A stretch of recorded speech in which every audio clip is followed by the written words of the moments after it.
Welcome to another episode of The Artsy Raven, a show about writing and publishing with your host, J.F. Garrard. Welcome to another episode of the Artsy Raven. Today, our special guest is Simon Stephenson. So, Simon originally trained as a doctor and worked in London and Scotland. He previously wrote Let Not the Waves of the Sea, a memoir about the loss of his brother in the Indian Ocean tsunami. It won Best First Book at the Scottish Book Awards, was a Book of the Week on BBC Radio 4, and a Daily Telegraph Book of the Year. His first novel, Set My Heart to 5, has been optioned by Working Title Films. He currently lives in Los Angeles, where he works as a screenwriter. He originated and wrote the film The Electric Life of Louis Wain and wrote Pixar's Luca.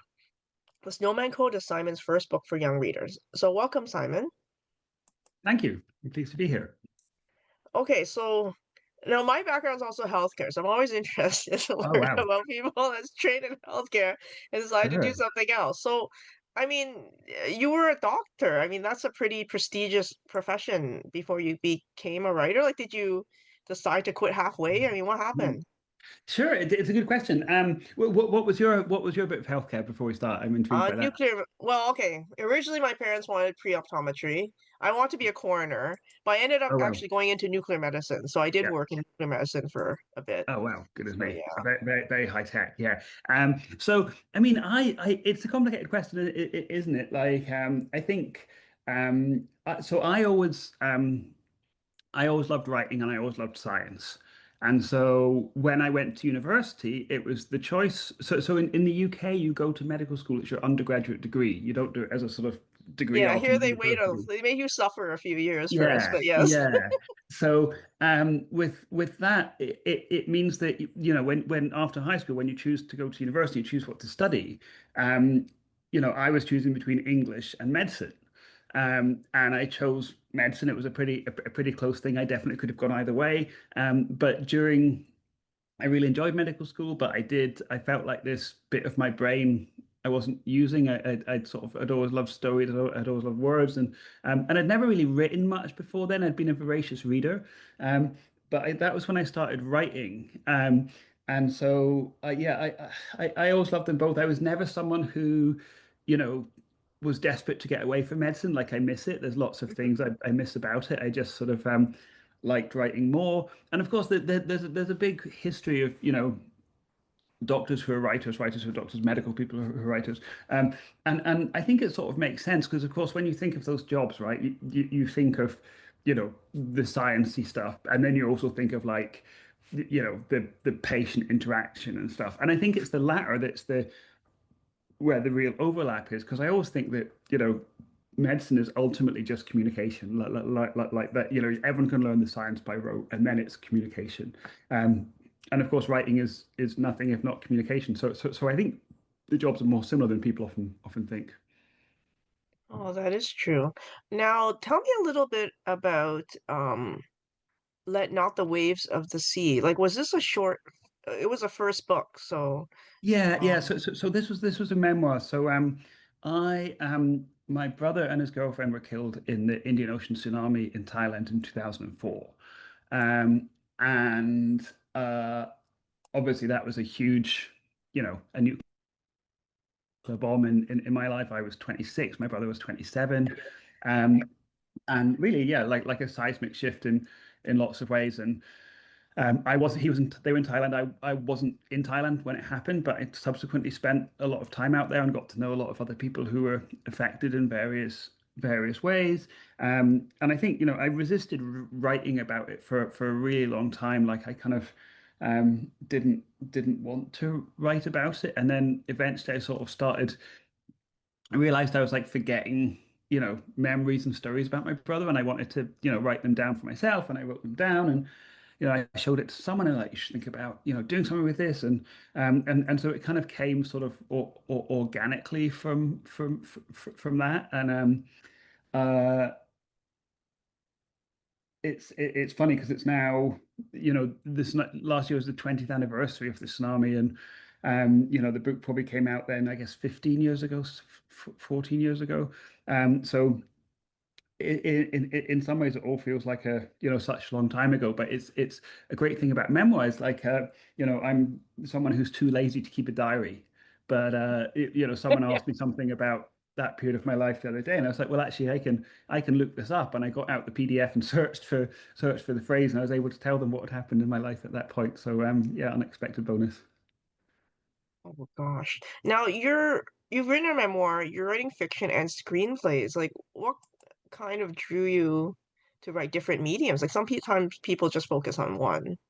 Yeah, yeah, and I think career-wise it would be much more sensible to focus on one. But so far, I've done a memoir, a sci-fi comedy, a murder mystery, and now a middle grade fiction book. So my joke is that like I don't know what's left next, like a biography or a textbook or something. Like we're really but I mean I think the truth is that uh, I'm not a single issue reader, right? Like I read, in all these different genres, and I enjoy them all. So, maybe it's inevitable, like I enjoy writing about them. And I think there is this thing that like all stories ultimately have a medium that they're best suited for.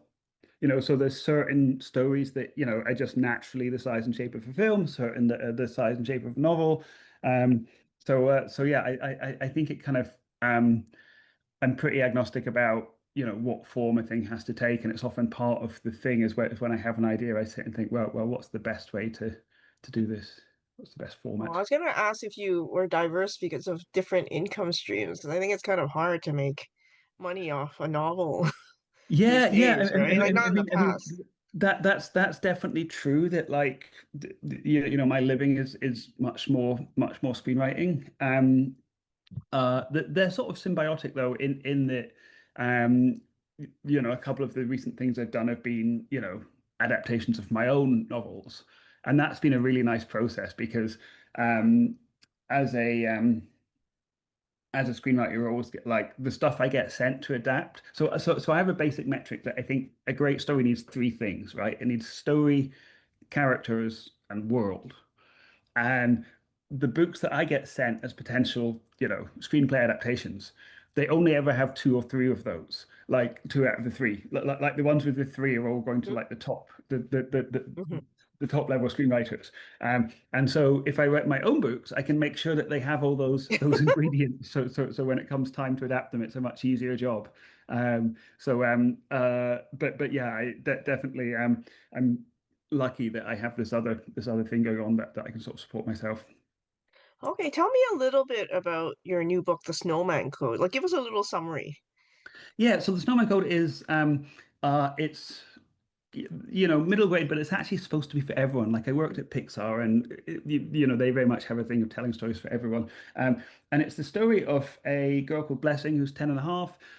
Who discovers that all snowmen are alive, and she meets in her local park a 627 winter-old snowman called Albert Framlington. Albert's so old because when snowmen melt, they don't die; they just wake up somewhere else in a new snow body.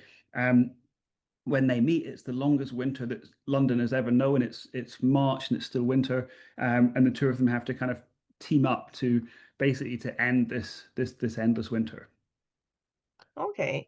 Now, when I was looking at the press release, like it had mentioned that there was a mother with some mental illness issues. Like that's kind of rare, I think, in children's Yeah, books. yeah. So Blessing lives with her mum, and we never actually name it in the book, but Blessing's mum gets very sad in the winter. So sad that she doesn't really, she stops being able to function properly. And of course we know that as seasonal affective disorder. But kind of what I wanted to do was so when I was a doctor, I was a children's doctor, and I worked with a lot of kids who were in the care system or on the cusp of the care system, and I wanted to, write something that they might recognize themselves in. And so when I kind of wanted to write about it, I wanted to write about it very much in the way that it seemed to me that they experienced it. So, if you're one of those kids, of course you're aware that your mum isn't well, right? Like no one's hiding it from you. Like you know exactly what's going on. But it's also not sometimes you read these books, especially kids' books, and they're like this single issue book that, this is about what to do if your mum had, yeah, and I didn't want it to be, I want it to be in the way that often is for those kids, it's part of their life, but it's not the Mhm. whole thing because ultimately, kids are kids and they have, their own drama in their school and with their friend group and all of that stuff that they're focused on. And, so they relate to it as, you know, my mum gets sad in the winter and it's tough rather than, my mum has seasonal depression and blah, blah, blah, blah, blah. Yeah, yeah. Mm. No, I mean, it kind of remind me of like Studio Ghibli films. Like sometimes the mom is usually sick. I don't know why. It's usually the mom is lying in bed and with some Yeah, disease and stuff. So what I think definitely in Pixar they talk about the animation cliche of the dead mum. That a lot of times there's a dead mum yeah. in animated films, and sort of definitely didn't want to. Um, uh, my hope is that Blessing's mum is a real character in this rather than a Mhm. plot device. Like, and she has her own arc and all of that stuff. But I think it is right that we do have to be very vigilant against these cliches and these things that Mhm. occur. Now in the book, there's also illustrations. Reggie Brown is Yeah. the illustrator. Like, did you work closely with him at all? Yeah, so we were so lucky with Reggie, and I think he's just so talented, and he brought so much to this because we looked at quite a lot of different illustrators, and it was funny because I think in writing, a lot of times the hardest thing to do is the humor, right? Lots of people can do Mhm. other stuff, but they can't do the humor. Um, and looking at when we're looking at from samples, it sort of seemed like the other way that like there were lots of illustrators that were great at doing the humor, not everyone could do that, but there was a lot of really funny people doing great work. But the much rarer thing was someone that could do that, but could also portray the emotion. And of course, it's much harder to portray emotion in a picture than it is in 30,000 words of text. And I think with Reggie, the thing that just stood out so powerfully about his work was his ability to communicate emotion. And so he brought so much to it, and he certainly added things that I drew on subsequently that weren't necessarily in the original manuscript. So yeah, really a great collaborative experience, and I just so lucky to have him. Now you had worked as a screenwriter for Paddington 2 and Luca. Like, did that Yeah. work influence this book, do you think? Um, yeah, I think it's kind of chicken and egg a little bit because I think this was always in me, and it's probably why I got those jobs in the first place.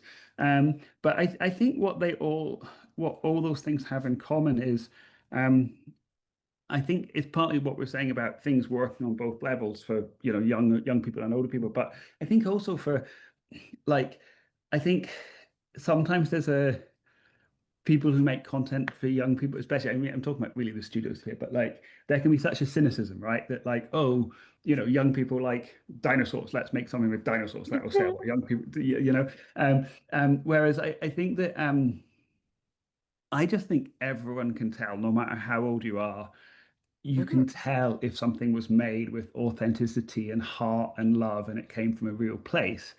Um, and certainly that was, that's one of the lessons of Pixar, and it's not a secret. They're very public about this, that like all their films come from an emotional place. They start with an emotional story that involves the film's director and, build it out from there. And so certainly this was kind of, rooted, my work with these kids and stuff in London. Like, so this definitely came from a real place of emotion for me.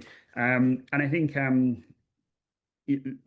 Paddington is quite similar actually. There's a bit in Paddington 2 where so Paddington obviously is he arrives from Peru and he arrives at the station, Paddington Station. Now, yes, please look after this bear. Um, and there's a bit where he's talking to his friend Mr. Gruber, who's played by Jim Broadbent, and Mr. Gruber tells Paddington, when I was young, I also had to go on a train away from my family, and they do this beautiful animated thing. And you and I watching that as adults, we know that Mr. Gruber's talking about the kinder transport that he was, had to flee. But a kid doesn't know that, right? A kid Yeah. just knows that, wow, they have that in common. They both had to leave their families when they're very little. Um, and I think that sort of, again, that lightness of touch that you can talk about serious things at different levels, but they can work for everyone. I think that was, probably something I took from those experiences. Okay. Now, did you face any challenges during writing of this book? Yeah, so it's a funny thing, but like, and I always find that like the things that flow the best, I don't necessarily mean they come easily because I've spent a long time thinking about them before I start writing, but like, I always think the things that I have the most fun writing often end up being the things that people have the most fun reading. So and this one particularly, I can say was like just a uniquely pleasant and free-flowing experience from start to finish. And I was very lucky. I worked with a great editor. I worked with, Reggie.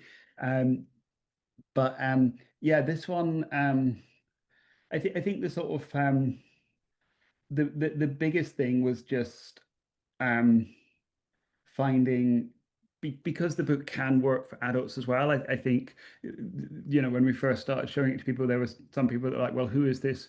Who is this for? And I was like, well, it's for everyone. But of course, they're like, no, no, which marketing segment of but Yeah. luckily the brilliant editor that we worked with at HarperCollins in the UK was really the first person to see it and just knew exactly what it was. And I think they're doing a great job of marketing it as well. So yeah, I think so far it's been very nice and smooth actually. Cool. Now, what advice would you give to new writers who are getting started, especially if they're feeling overwhelmed or unsure? Oh, I've got a lot. I think the biggest one is just to keep going. Like I think that's when you know, I've been out doing this for a really long time, and every day I have to get up and keep going. And I think when I think about other writers I know, like it's not always necessarily meritocracy, right? Like I know people that are so talented and they're kind of still waiting for any kind of break, but they keep going, and I think that's probably the biggest secret for anything creative is just kind of keeping going. How you keep yourself motivated. So I started out when I was in medical school writing short stories, and a couple of great things about that is that you can't you can't get away without telling a story in a short story. Yeah, you actually can in a novel or a movie because you can hide behind, impressionistic, beautiful things and things like that. But with the short story, you have to tell a story. And so I think that was a really good training ground for me. But the way I kept myself motivated was I entered every writing competition I could find. Like it was all like, every week I would, walk down to the post office with my stack of brown envelopes and mail them all off. And for years, nothing happened. And then, eventually you start getting, on a long list and then on a short list, and maybe you win something. And I think that was a really great way to keep motivated. So write short stories, keep going, enter competitions. I think that's my advice. Okay, so I'm going to read a bit of the Snowman Code, and I'm going to start. So this is very early on in the book. This is where Blessing first encounters the person who's going to become her snowman friend. The things that we've sort of established so far are that it's the longest winter that there's ever been. In London, it's March and it's still winter. And Blessing is having a bit of a tough time at home and at school. Okay. At the far edge of the pictures, Blessing reached the playground and climbed onto one of the swings. Expertly moving her legs in time, she swung higher and higher until she could see beyond the rose garden and out of the park and even across to her own street. And if she turned her head the other way, she could see the pictures and the duck pond and the bus stop, and beyond that, the lights of the city itself. And right then, that was when she saw it. The snowman. The 3 out of 10 lopsided snowman. The one with bottle tops for eyes, twigs for eyebrows, a potato for a nose, a drawn-on mouth, leaves for hair, and a muddy and threadbare old scarf. The snowman that was, well, moving. He stood up straight, stretched his arms, yawned, and looked around the park. And that was when he saw Blessing on her swing. For a moment, their eyes met. Hers, brown and astonished. His, bottle tops and horrified. The snowman froze. And then he slowly lowered his arms and slouched back down to his lopsided position, until he looked just like an ordinary 3 out of 10 snowman again. Blessing stopped moving her legs. Her swing squeaked to a standstill. Had that really just happened? Well, yes, it had just happened. Blessing had seen it happen. Blessing climbed down from the swing and walked back across the pitches until she was face to face with the snowman. "Excuse me," she said. "Hello?" The snowman did not reply, but stared straight ahead. "Can you hear me?" asked Blessing. The snowman only continued to stare straight ahead. "Excuse me," Blessing said again. "I asked you if you can hear me." The snowman remained still, but Blessing could see his breath misting in the air. Every now and again, his bottle-top eyes flickered towards her before quickly staring straight ahead again. If she looked very closely, Blessing could even see how his mouth moved just a little each time he exhaled. He was like one of the guards at Buckingham Palace, except he did not have a red coat or a bearskin hat, and he was not nearly so good at keeping perfectly still. "I can see you breathing, Mr. Snowman." The snowman stopped breathing then.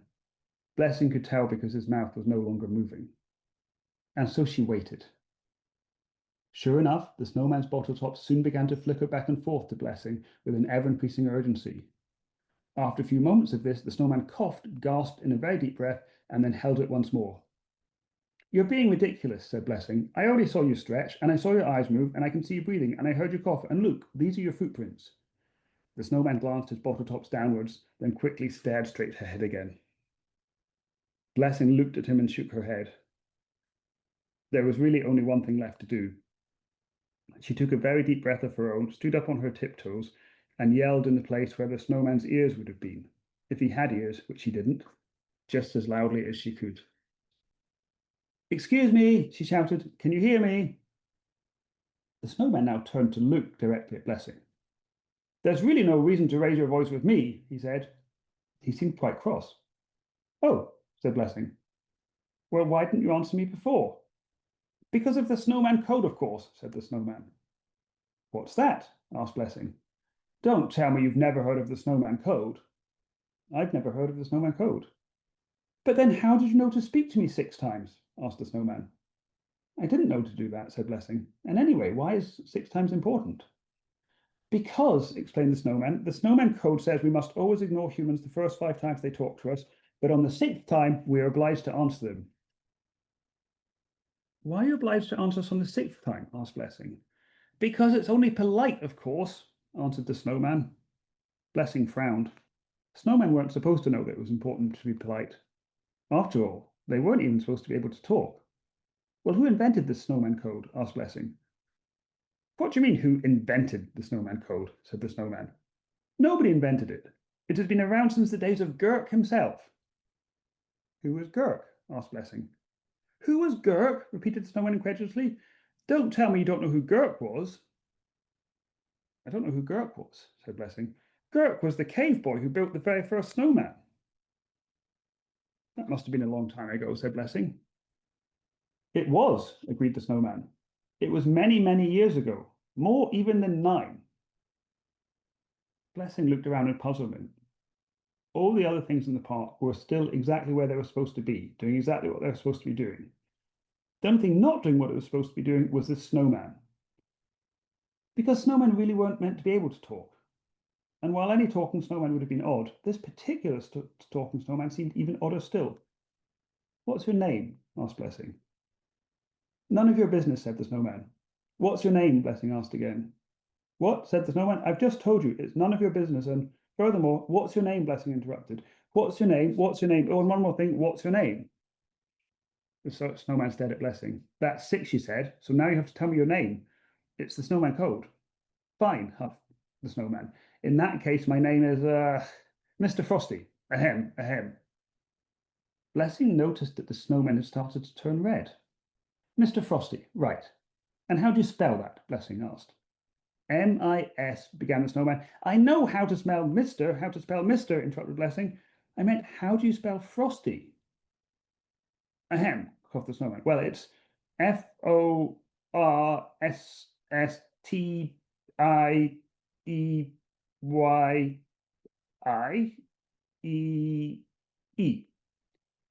The snowman paused there and looked hopefully at Blessing. She seemed unimpressed, so he hastily added, "And of course there's one more E on the end." Blessing only raised her eyebrows. "And then maybe one last E after that," said the snowman, who had now turned very red indeed. "No, that's not at all how you spell Frosty," said Blessing. "So why don't you just tell me your real name?" The snowman shifted his bottle tops down towards the ground. "Because it isn't the kind of name that humans think snowmen should be called," he said quietly. "I don't care about that," said Blessing. "It's also a very old-fashioned sort of name," said the snowman, "and I'm quite sensitive about it. So I'll only tell you my name if you absolutely promise not to laugh." "I absolutely promise not to laugh," said Blessing. "Is that an ice promise?" asked the snowman without looking up. "Of course it is," said Blessing, even though she had no idea what an ice promise was. "Very well then," said the snowman. "My name is Albert Framlington." The snowman now raised his bottle tops to look at Blessing. He seemed to be waiting for her to laugh, but of course she did not. Only mean kids laughed at people's names. Besides, she had made an ice promise, whatever that was. "You don't think Albert Framlington is a funny sort of name for a snowman?" asked Albert Framlington. "I think it's a very nice name for anybody," said Blessing. Albert Framlington seemed delighted by this. "Well, that is something," he said. "That is something indeed. And now that you know my name, I suppose you'd better tell me your name too." "Of course," she said. "My name is Blessing." "I'm sorry," he said, "but could you say that again, please?" "I said my name is Blessing." "Ha!" shouted Albert Framlington, and began to laugh so much that he had to hold his snowy sides. "Hey," said Blessing, "what are you laughing about?" "Your name," he said. "I've never heard such a funny name in all my winters." "That's very rude," said Blessing, "especially after I was so nice about your name." Albert stopped laughing. "I apologize," he said, arranging his features into a serious expression. "Article 17 of the Snowman Code says that we must never be rude, no matter how hilarious a thing might be." "Excuse me," said Blessing, "my name is not hilarious." "Exactly," said Albert Framlington, and held out his hand. "And I'm entirely pleased to meet you, Blessing." But as he said her name, an unmistakable grin spread back across his face. "I'm mostly pleased to meet you, Albert Framlington," said Blessing, and grudgingly shook his hand. It felt very cold because, after all, it was made of snow. Just then, an icy gust of wind blew across the park. Blessing realized that not even Art Club went on this late. "Well, Albert, I should be getting home," she said. "Good evening, then," said Albert. "Good evening," said Blessing. When she was halfway to the park gate, she heard Albert shout after her, "Blessing, please don't tell anyone that I'm alive." "Of course I won't," Blessing shouted back. "It's the Snowman Code." "It's not the Snowman Code," Albert shouted after her. "And anyway, the Snowman Code only applies to snowmen." But Blessing did not hear him because she was already over the gate and heading home.